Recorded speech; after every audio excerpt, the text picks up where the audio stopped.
Someone needs to say it. Someone needs to tell Ric Flair this. And in this video, I'm going to break down why.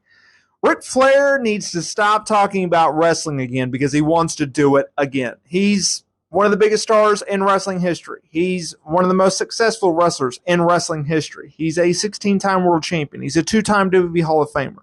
He's one of the most legendary names to ever come out of the wrestling business. But his day as an in-ring performer, they're simply over. Now, Ric Flair had his quote-unquote last match in the summer of 2022 when he teamed up with his son-in-law Andrade to take on Jeff Jarrett and Jay Lethal in a tag team match. And it was a commercial success. They drew 9,000 people into the venue that they ran. They drew over 24,000 pay-per-view buys. It was a very successful event considering that Conrad Thompson, his son-in-law, had never ran a wrestling show before, but the fact that you could get that many buys with that many people in attendance, it's truly remarkable, and they should be praised for their attempts. But that match was rough, and it was rough to watch as a fan of Ric Flair.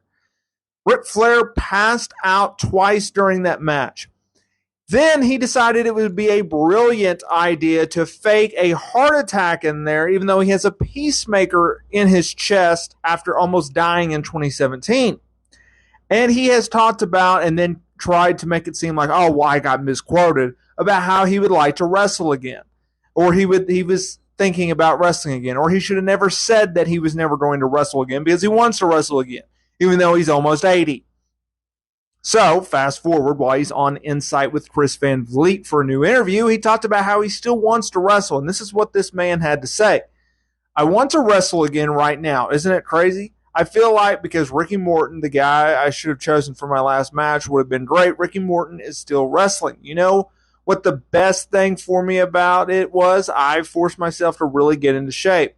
I heard this from guys over the years, and when they're older, I was like in my prime. The older guys would say, man, I'm tired of working out. And then there gets a time when you just get bored working out. You don't have a goal. I mean, they gave me a goal, and I just attacked it. I stopped drinking or anything, but I didn't stop drinking or anything, but I was literally training 3 hours a day, 5 days a week in a ring, and I was doing sled ropes. Yeah, I got my bench up to 2.25. I mean, so from being dead to all that, pretty cool, end quote. Ric Flair doesn't need to wrestle for the reasons I just gave. Dude, you got a peacemaker in your heart, okay? You got a peacemaker in your chest. Triple H retired and said, I'm never wrestling again because of that. You passed out twice during the match, and you make it seem like a joke. And I get that that's the way he downplays things, but still, it's unacceptable, and it's so unrealistic to think that he should be wrestling. It's done. It's over. I understand that it's your life, and it was your life, and all you do now is be Ric Flair, but I really, and I think everyone would agree with me, I don't want to see Ric Flair dead in a wrestling ring. I just don't want to see it. Please don't.